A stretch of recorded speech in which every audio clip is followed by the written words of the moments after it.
Do you ever notice how gas stations on the same corner often have the exact same price?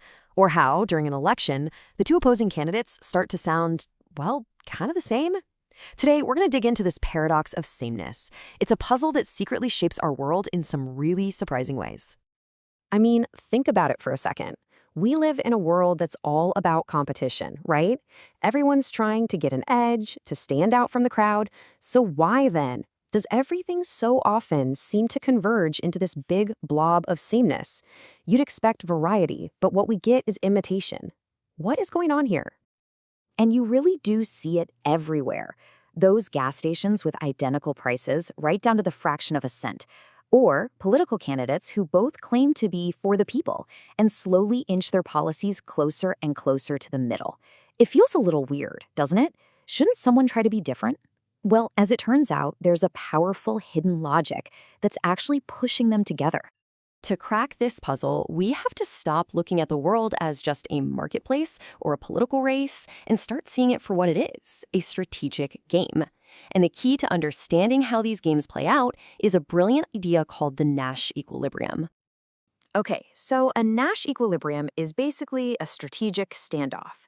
It's the point in a game where every single player has made the best possible move they can, given what everyone else is doing. If you're in a Nash equilibrium, you have no incentive to change your strategy on your own. It's a point of stability, even if it's not actually the best outcome for anyone involved. All right, let's tackle our first puzzle, the mystery of those identical prices. We can solve this with a classic game theory model for price competition, named after the economist Joseph Bertrand. Okay, I want you to put yourself in the driver's seat. Your goal is to make as much profit as possible. You know your competitor's cost is the same as yours, $3 a gallon. So, what price do you set? So you think, okay, I'll price my gas at a nice, profitable $4. But then, your rival sees this and thinks, aha, I'll just set my price at $3.99 and take all their customers. And just like that, you have zero sales. So what do? You retaliate. You drop your price to $3.98. And they respond. This is that classic race to the bottom. Each move makes perfect sense at the time, but where does it all end? It stops right when the price hits your cost, $3. Think about it. At this point, neither of you can go any lower without losing money. And if you try to raise your price, you'll lose all your customers to your rival. You're stuck. You've reached a stable standoff where you're both making zero profit. This is the Nash equilibrium, and it's the hidden reason why those gas stations often charge the exact same price. Now, what's really wild is that this same logic doesn't just work for prices. It also explains why political opponents can end up sounding so frustratingly similar. To get this, we're going to use something called Hotelling's model of competition. And believe it or not, this is not a new idea. Way back in 1929, an economist named Harold Hotelling saw this exact thing happening. He noticed that political competition didn't always create wildly different choices for voters. No, instead, it often pushed the parties to become more and more alike. To really understand why, let's use Hotelling's famous analogy. Picture the political spectrum from left to right as a long, sandy beach. The voters, they're all the sunbathers, spread out evenly along it. And the two political candidates, they're ice cream carts. Their goal is simple: sell ice cream to as many people as possible. Now, the first move seems obvious, right? Each cart sets up on opposite ends of the beach, you cater to your base, and you split the market right down the middle. Seems fair. But here's the thing. It's not a stable situation. Not at all. So imagine you're the cart on the left. You suddenly realize, hey, wait a minute. If I move just a little bit toward the center, all the people to my left will still come to me. I'm still their closest option, but now I can also grab some of those people from the middle who used to go to my rival. Of course, your rival isn't stupid. They see you creeping in, and they start moving toward the center too.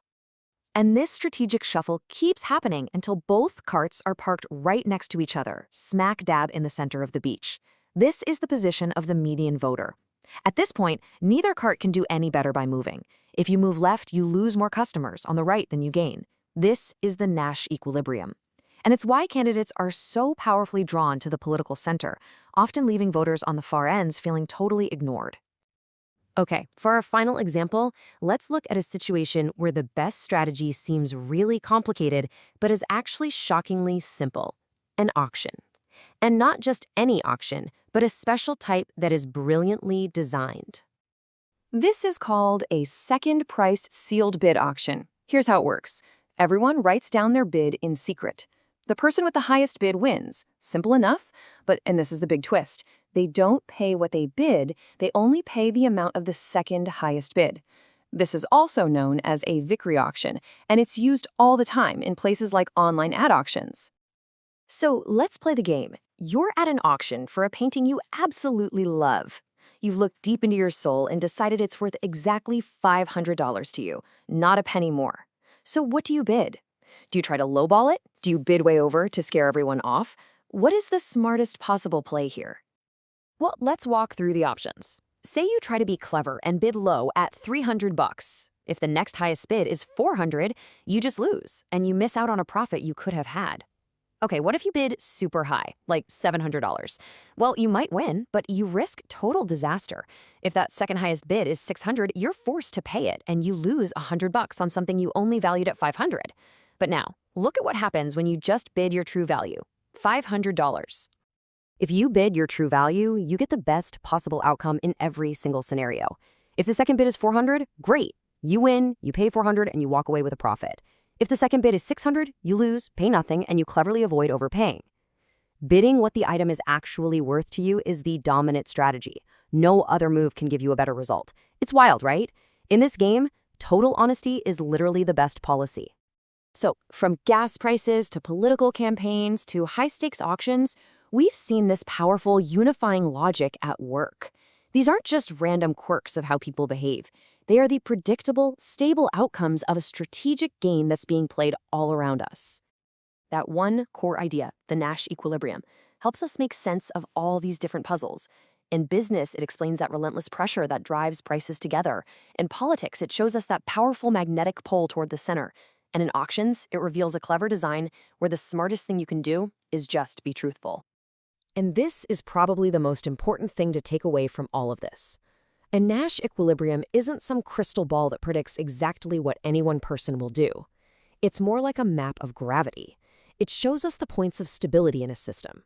It reveals where things will probably settle when every single person is trying to do what's best for themselves based on what everyone else is doing.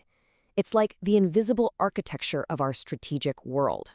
So, the next time you see competitors starting to look and sound the same, you'll know why. You're not just looking at a coincidence, you are seeing the game being played. And that just leaves us with one final question for you. Now that you can see the game, what other invisible rules are shaping your world? Thanks for joining us.